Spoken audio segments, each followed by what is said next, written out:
De volta ao vivo na TV Horizonte, PUC TV e TV Educar, gente. É a banda Oni, está fazendo aqui o som pra gente nessa edição do Caleidoscópio, que tem como tema o terrorismo e o recrutamento jovem.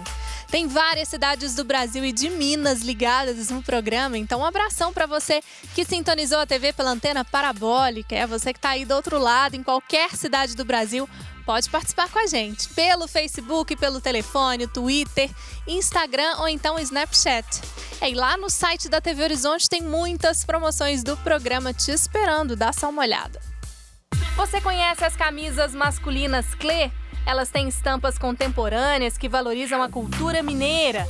Aqui no Caleidoscópio você pode ganhar uma camisa Clé, hein? É ou não é um presentão? No site tvhorizonte.com.br/caleidoscópio. Lá em promoções você fica sabendo como participar. A semana está só começando, mas você já sabe que na sexta-feira é dia de pizza grande com refri 2 litros no Caleidoscópio. Você pode ser o ganhador da semana e receber em casa a pizza quentinha. Não fique de fora, vá à página da TV Horizonte e concorra. E ó, se sua fome não aguentar até o final da semana, ligue e peça a sua bitela.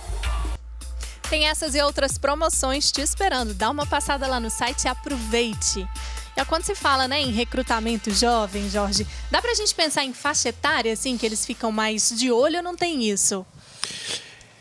Depende muito do grupo terrorista. É interessante, porque se nós pensamos na Al-Qaeda, por exemplo, o recrutamento ele é mais na faixa dos 35 anos. Então é bem mais avançado, tarde, né? Avançado que nós esperamos. Mas no caso específico do Estado Islâmico e dos combatentes estrangeiros, essa faixa tem sido mais de jovens. Olha só. Né? Aí dos 16 aos 25 anos. Uhum. No início do programa a gente viu até crianças também, né, já se envolvendo com esses grupos. E muitas vezes são crianças que nascem no próprio grupo, né? Existem vários casos, especificamente no caso do Estado Islâmico, de crianças que são pegas pelo grupo à medida que eles vão fazendo as invasões, os ataques às cidades. E aí eles treinam essas crianças para se tornarem combatentes ali dentro da Síria. E é uma história muito triste. Nós temos imagens de crianças de 12 anos fazendo decapitação. Caramba. Ou o uso dessas crianças para ficarem na fronte de batalha, para serem mortas e deixar que os adultos sobrevivam. É terrível. Caramba, como escudos ali, né? Se a gente for pensar, você já trouxe aqui pra gente algumas informações. Al-Qaeda, Estado Islâmico, são os que a gente escuta mais. Quais são esses grupos que a gente tem hoje? Quais são os principais que a gente tem atuando? Hoje é difícil se falar em grupos principais. Nós vimos verdadeira onda de terrorismo. Um outro problema também é que, pela mídia, nós somos bombardeados pela questão do terrorismo que se utiliza da religião islâmica na sua fala, na sua ideologia. Então, nós escutamos muito falar do Boko Haram, Estado Islâmico, Al-Qaeda, Talibã, Lashkar-e-Taiba e outros grupos. Mas a verdade é que se nós olhamos, por exemplo, para o mundo ocidental, mais de 75% dos ataques são feitos por grupos não religiosos, inclusive ligados à extrema-direita e à supremacia branca. Então nós temos uma série de grupos também que são menos conhecidos, mas que atuam muito nos dias de hoje. Uhum. A gente tem, né, algumas imagens de alguns eventos, né, que realmente chocam. E aí, se a gente pensar, né, apesar aqui do Brasil, tivemos aí a Olimpíada, ainda bem, né, nada aconteceu, porque todo mundo estava imaginando aqui como um alvo. O Brasil não tem, né, esse histórico assim, de terrorismo, mas há pouco tempo foi identificado, né, jovens foram identificados envolvendo aí em prol de grupos terroristas. E aí, para vocês, assim, o que leva, né, gente, esses jovens aqui no Brasil a se envolverem? Que tipo de olhar que vocês fazem? Bom, eu não sou professora, não entendo super do assunto, mas na minha cabeça, assim, o que eu penso é a ilusão que que esses jovens têm da religião, de achar que vai ser uma coisa, mas na realidade não é, né? Questão de uma ideologia, uma crença. Carol, para você, assim, o que você observa, né? Se a gente pensar, né, principalmente o Brasil que não tem esse histórico, mas temos jovens já se envolvendo. Eu acredito que isso é consequência do mundo globalizado mesmo. Não necessariamente você precisa de estar em contato com esses grupos para você se identificar com as ideias que eles propagam. Então, isso é uma coisa, assim, um ponto negativo da globalização. Não necessariamente eles precisam ter feito um recrutamento propriamente dito para eles poderem planejar um ataque terrorista, que são chamados de lobos solitários. Graças a Deus a gente não teve nenhum ataque nas Olimpíadas. Maravilha, foi bom você ter falado lobos solitários, né? São essas pessoas que planejam os atentados sozinhos, né? Em nome aí de algum grupo. Só pra gente fazer uma legenda aqui, né? Pra quem nunca ouviu a expressão. Aí, Jorge, quando a gente tem, né, essa situação da Carol trazendo pra gente esses dados, e no início do programa falamos um pouquinho que as mulheres também estão entrando para isso, de que forma que as mulheres podem, né, serem seduzidas, serem encaminhadas para esse tipo de grupo? Na verdade, cada grupo também entende a mulher como tendo um papel diferente, né? Em alguns, as mulheres são utilizadas mais num papel de suporte, de apoio, né? Como, por exemplo, enfermeiras, etc.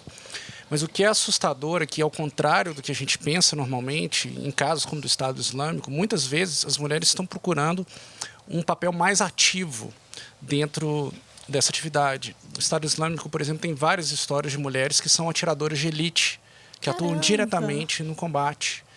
E o que é mais assustador é que na faixa etária abaixo de 18 anos, entre as ocidentais que estão indo, né, os ocidentais que estão indo para o Estado Islâmico, a maioria já é de mulheres. É assustador mesmo, né, Ana?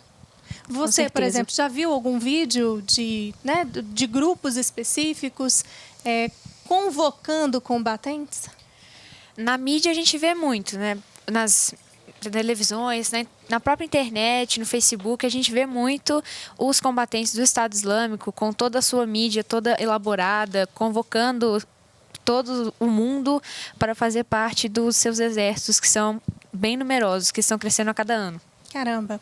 Carol, e aí nós temos, né, no meio desse contexto todo, o Mini-ONU, que envolve muitos jovens e tem um papel importantíssimo também, né, junto ao trabalho com esses jovens. Como vocês estão trabalhando, né, vão abordar, acontece agora em outubro, né, normalmente é na Semana da Criança.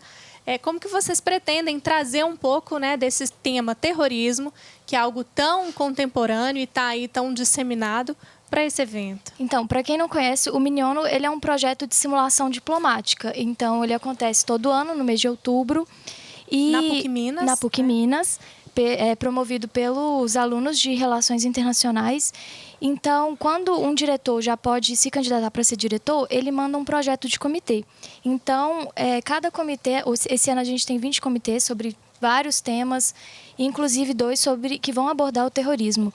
Um é o CTC-CETED, que ele fala sobre as repercussões do terrorismo pós-11 de setembro. E a gente tem também uma Assembleia Geral das Nações Unidas, que simulará no ano de 2017, que vai abordar sobre a coalizão internacional que foi criada em 2014 para combater o Estado Islâmico.